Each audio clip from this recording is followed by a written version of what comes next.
anytime you're working with a human-manned craft, or excuse me, a kerbin-manned craft, kerbin? Kerbal. Kerbal man craft? Kerbal Mancraft. That should be my new YouTube name. Kerbal Mancraft. I like that name. It's a Scott Manley level name.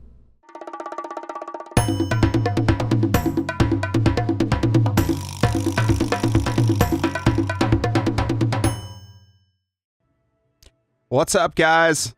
Bringing you our first Kerbal Space Program tutorial. We're going to be doing this on version 1.6.1. It's the latest version out currently. And one of the reasons we're going to be doing this is I noticed there's not a lot of entry-level beginner guides for complete noobs out there on YouTube using modern Kerbal Space Program. A lot of the stuff out there is a couple years old. In my experience, I've about 600 hours in the game now. And I have found that a lot of the content that is out there is a little bit different than the current version of Kerbal Space Program. And I know people are still getting into the game every day. I wanted to create a beginner guide to provide that opportunity to show people really simply how to get in the game quickly and get themselves out into space and having a good time. So, going ahead and getting started here. From the main menu, hit Start New Game. Start New right here. We're going to call this Lemon Tutorial. We'll do that. We will select the flag right here. I did this right before stream, so it's already got all the correct options there. I have the difficulty options. Typically, I play on normal difficulty. You can try harder difficulties if you want. I don't recommend it. It makes things like cash very hard to come by. The only thing I change as far as custom settings goes, I like to turn on Kerbal G-force limits and plasma blackout. Now, this is optional for you, but this will disable the communications between your probes and, well, any sort of command pod on re-entry into a planet with atmosphere. Just basically it gets so hot, the plasma causes signal interference and you can't send radio signals. That's what it means. Doesn't really cause a lot of issues. I like to turn it on just for a bit of realism. And of course, G-force limits, I like to turn on for a bit of fun, because sometimes it's kind of fun to make your kerbals black out from like 30 G turns, and just tumbling to the planet. I don't know. You end up with enough hours in this game, you end up wanting to mess around a little bit. So our custom lemon flag is loaded. Lemon tutorial. Let's go. The first thing you're going to see here. Welcome to the Space Center. This is the Space Center. This is where all your stuff takes place. This is where you design your rockets, your space planes, your regular airplanes. Manage your money, research different technologies, make your money, spend your money. Everything happens here. This is mostly your place. You can hold the right mouse button and drag. That'll allow you to pan around. That's camera controls. Mouse wheel scrolls you in and out. Quick controls there for you. Most of what you do is going to start out in the vehicle assembly building. This is where you design your rockets. This is the main important building that you need to be aware of. Right here you have research and development in this quadrant. This is where you research. Click on that. You can see the different research nodes in the tech tree. You'll eventually want to take a look through all those, see which way you want to go. We're not going to waste a lot of time on that. Mission control. Right here. This is where you make your money. So covering just the basics here, I'm going to ignore the rest of the buildings. Mission control is where you make your money. Research and development is where you make your science. This is where you design your rockets, right here at the vehicle assembly building. We start out, you can see up at the top, your cash starts with $25,000. You have a 0 reputation and 0 science. Let's go change that. Right here, we're going to click on mission control. This is going to show you the 4 available contracts. Now, contracts are essentially how you make most of your money in the game. You can make money through world firsts and milestones and records and other things like that. But generally, you're going to be running contracts for most of the game to create enough cash to be able to mess around and do whatever you want. So you'll notice right here, starting out, you only have 2 maximum contracts. I'll cover upgrading buildings later, actually most likely in the next tutorial, because we're just going to do the first 2 contracts on this one, see what people think of the video, and go from there. Maybe do some more, maybe not. We'll find out. Starting here, since we can only accept 2 contracts, we're going to go with the first 2. These are real simple to complete. Gather scientific data from Kerbin. Now, when you select these, you can see the amount of money you get for completion, the amount of science, the reputation you get. Reputation is, I believe, how you essentially win the game. I've never made it to 100% reputation. I'm assuming you can. I don't exactly know what happens or if anything happens if you do it, but usually you end up maxing out science and having more than enough money to do whatever you want and just playing around fairly quickly in this game, which is where I'm trying to get you guys and girls as fast as possible. So we're going to accept these first 2 contracts. That would be the gather scientific data and launch our first vessel. Go ahead and accept that. If you want to see which contracts you have active right now, you can click on that active tab and take a look at these. It'll show you when they were accepted. If there's any time duration on when they have to be completed by, it'll show up here. Some of them do have time limits on them. Most of them have time limits on them, honestly. That limit how long you have to complete it. Launch our first vessel. You can see both of these don't have time limits because they're beginner contracts. All 4 of these are beginner contracts. Everybody starts with these 4. So we've accepted our first 2 contracts. That gave us a small boost in cash as we did get an advance on one of these contracts. And we're going to go ahead and move into the vehicle assembly building to build our first rocket. Right here, you're going to be welcomed by Werner von Karman, the man himself, the mad rocket scientist. And you're going to be presented with some more information here. This is where you're going to be spending a lot of your time designing different rockets to take off on all sorts of different missions. As you unlock more parts, you're going to see this game really piles up in what you can theoretically do given the parts available. And we'll discuss that. We're going to discuss some basic rocket building techniques here really briefly, just to get you off the ground, talk about the vehicle assembly building, just the parts that we need, and there's a couple hotkeys you're going to want to know. So we'll cover that as well as we go through here. Right now, first thing you got to know is every rocket needs some form of control. They can't just fly themselves. They need at least a computer chip in their brain to tell them what to do. And right now, we don't have any computer probe modules available of any sort, so all we've got is a manual Mark I command pod and the Onion reentry module. Now, you only have the Onion reentry module if you have the... what's it called? The DLC for the game. I always forget what it's called. Making History. The Making History expansion. You only have this if you have that expansion. If you don't, you only have the Mark I command pod. So we're going to go ahead and start and add that.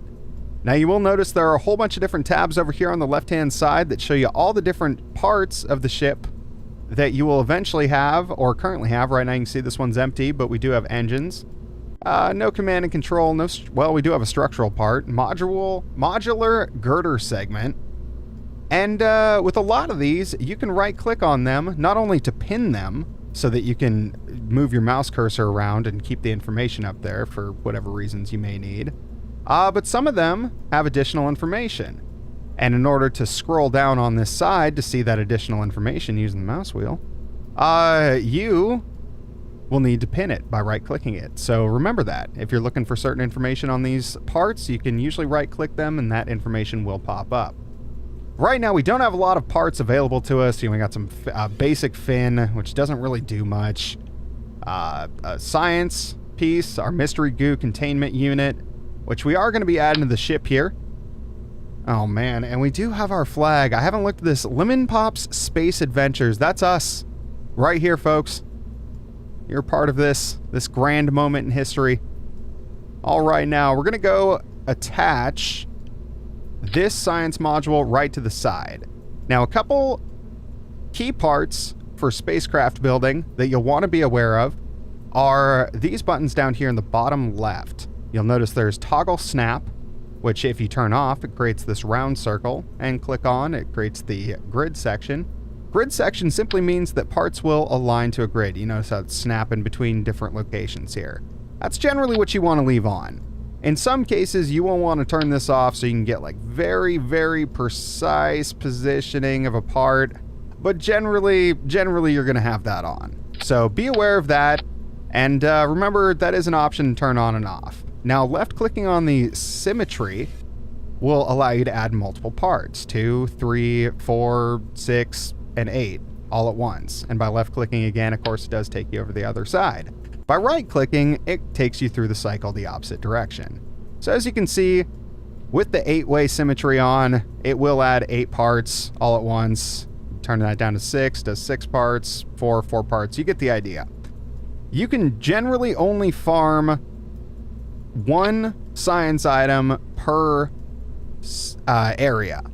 And the first area we are going to essentially gather science from is going to be low flight over Kerbin. The reason we're doing that, as opposed to doing it any other way, is simply because you do get a little bit more science. Actually, I believe it's like 230% more science, if my memory is correct, by doing this just slightly off the ground up here after we do our initial launch. Down here in the bottom right, you'll see a whole bunch of different options here, including your Delta V tools. Don't worry too much about that quite yet.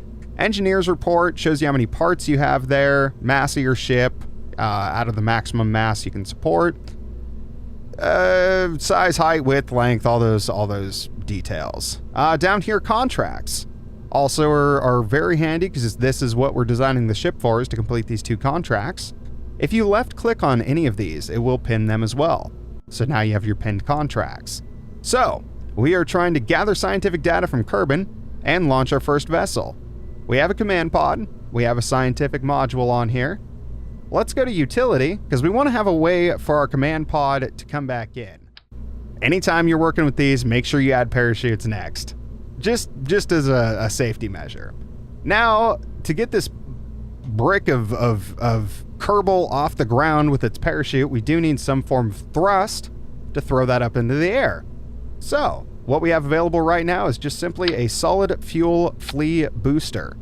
It's very important to note, I made this mistake when I started out, solid fuel is different than liquid fuel. So solid fuel will not work with fuel tanks that you find over here. Putting fuel tanks on solid fuel boosters doesn't do anything. I may be the only dork on the planet who made that mistake, but just in case anybody else was thinking that, good to pass the knowledge along. So, 2 checks that you want to do before you leave the vehicle assembly building every single time. Always go up here to the top left, and you'll see your build option, your crew option, your switch editor option. Switch editor switches you over to the other hangar, which we didn't even talk about, spaceplane hangar. We'll get into that in a later episode. But right here, the one we want to check every single time, crew. Always double check and make sure that the correct crew that you want sent on this mission is in the part. Right here, parts with crew capacity is simply the Mark 1 command pod. We have 1 pod that holds 1 kerbal, and 1 kerbal is in it, and a pilot no less. Pilots give you the ability to use Stability Assist. Stability Assist can be activated with the T key on your keyboard. I apologize for controller users. We're not, I know nothing about controller for this game, so good luck to you. But T key on your keyboard will activate Stability Assist once we get out to the launch pad. I will walk you through that out there. And after you've checked and made sure that your crew is on board, you'll want to go down to the bottom right and double check your staging. You'll notice over here we have a stage that you can click on, and the staging is basically the sequence and order in which your parts activate. So right here, it may look like everything is correct because you see the engine activates and then the parachute activates, but it's important to remember this is just simply one stage. It says stage 0, but it's the only stage on this rocket. So both of these right now would currently activate at the exact same time. Generally not a good idea to set your rockets off at the same time you set your parachute off. Tend to not go very far very fast. So the way we correct this is if you hover over stage 0, you'll see these plus and minus keys come up here. You'll just hit the plus key to add another stage, drag the rocket booster down to the stage here, and now we have 2 stages, stage 1 and stage 0. They always activate bottom to top, and they count in order from 0, 1, 2, 3. If you hit more, you'll see 2, 3, 4. They still activate 4, 3, 2, 1 in a countdown fashion. So remember, it's always counting down and going bottom to top. So now we have one stage where we activate our rocket, one stage where we activate our parachute. Perfect. And double check, Jeb is still on board. All right, we are on the launch pad. Jebediah Kerman ready for his first flight off the planet. Or is he?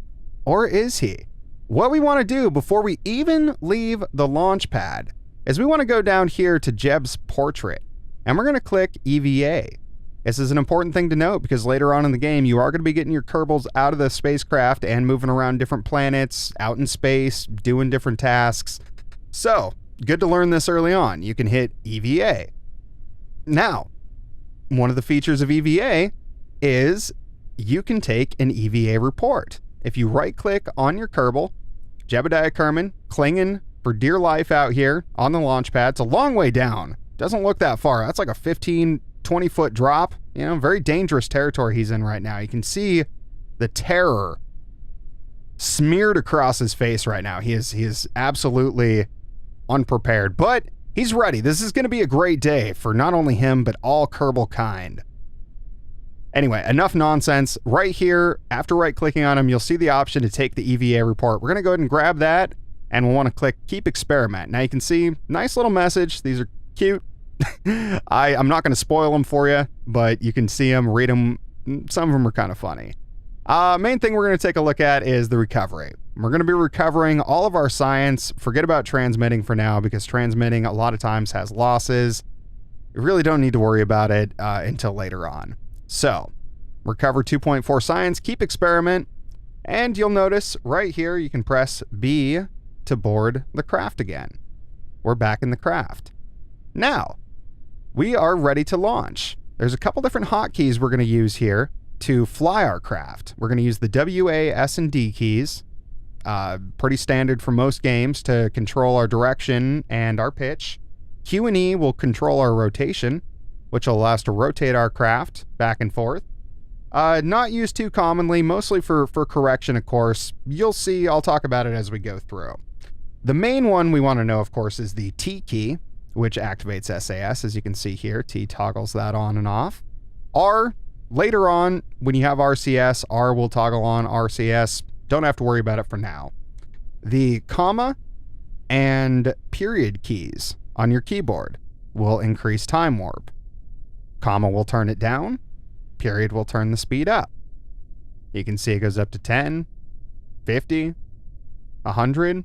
This will allow you to speed up time, so if you're waiting for a particular launch window to go to the moon, let's say, Minmus, another planet, or simply want to wait till there's a good scenic sunset or something for your launch and all your wonderful picture-taking needs on the subreddit, that's how you can do that. Now, if you're in time warp, you can also press the slash key directly next to the period key on your keyboard, and that will stop all time warp and allow you to come to an immediate present state in the game. Current normal speed time. So, this space key is the final one we're going to talk about, and space key activates your stages. Pressing the space key once will activate stage number 1, and pressing the space key a second time will activate stage 0. We're only going to want to activate stage 1 at first, so let's do it. 5, 4, 3, 2,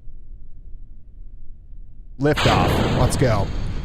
Now, I want to go ahead and turn this over. One of the reasons we're turning this over with the D key is because we don't want to get too high up in the atmosphere. Much like when we right-clicked on our Kerbal earlier, we can right-click on the mystery goo container now and observe the mystery goo. That'll allow us to get 7 science right off the bat, just off the shores, and give us a nice little start when we land back down. Next, we're going to right-click on the Mark 1 command pod and gather a crew report. This is going to give us a crew report flying over the water, 3.5 science, and a nice little boost to our early game start. Now, one problem with this ship's design is you may notice it's shaped a lot like a bullet. That is problematic. As we come back down to the planet, we are going to be coming in nose first as it is the heaviest end. This can kill you. This will kill you. You will pick up a lot of speed with the aerodynamic shape of something like this. So what do we do to stop ourselves from plummeting 20,000, 30,000 feet down, nose first into the water. Well, we can press space now, which will activate our parachute. And there we go. We have it. Our parachute's been activated. We're going to go ahead and let this run down. I'm going to go ahead and disable SAS at this time by pressing the T key. That's going to let my ship flop around a little bit. But really, at this point, we don't need a lot of control over this thing. Now, we may notice another problem. We're still gaining speed.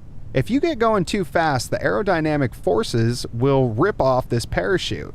So we have to really be careful that our speed isn't gaining too much, which is one of the reasons we opened it at such a high altitude. That will slow us down much sooner and prevent us going, 300-400 meters a second at this point when our parachute's supposed to open, thus causing our parachute to fail and rip to pieces. Don't want to have that. Not a good time. Jeb is not a happy man when he gets ripped to pieces. And here we go. Tumbling down on into the ocean. Our first flight off Kerbin, all the way over from the Space Center. Now, this is kind of like watching paint dry. You'll notice this is going to take forever at this speed for us to touch down. This is where time acceleration comes in. You can accelerate time up by pressing that period key, and as you get close to the surface, go ahead and tap slash. That'll slow your time warp back down. I always recommend slowing time warp back down right before you contact the planet, because a lot of times the game can have physics issues, where if you come in at the 4 times physics speed, it'll cause your ship to wiggle apart and just destroy itself. Not something you want to mess with. Not a good time. So just remember that. If you speed up time to come in for a landing, slow it back down before you touch down. It just saves you a lot of headache. And there we go. We have completed our first 2 missions. Now you may notice right here, gather scientific data from Kerbin doesn't show complete. Now that doesn't make a lot of sense considering we did gather goo, we did our crew report, which is worth science, and we did our EVA, so why doesn't it have it? Well, we haven't technically recovered the data yet. Not until we get back to the Kerbal Space Center or until we transmit it, which we're not going to be doing. Don't transmit. It's a waste of money, waste of science, waste of a lot of things. All you got to do is go up here to where you see your current altitude and you click on Recover Vessel, and we are back. This right here, simply by completing those sections, will provide you 17.9 science, 30 altogether. And the beauty of having 30 right off the bat, along with our 144,000 funds, is that we can go and purchase our basic rocketry, our engineering, and our survivability upgrades. This will give us an additional science piece for the next episode as we launch into orbit and complete our first other 2 contracts involving escaping the atmosphere and actually getting into orbit around Kerbin. So if you guys enjoyed this video, appreciate it if you give it a like, subscribe, and let me know in the comments if you'd like to see something specific. I'm just trying to provide some more content out there for people who are interested in getting into this game and needed some basic questions answered. Maybe a few tips and tricks to get them started. So if you have any ideas for things you'd like to hear, let me know. And I appreciate you guys watching. I'll see you next time.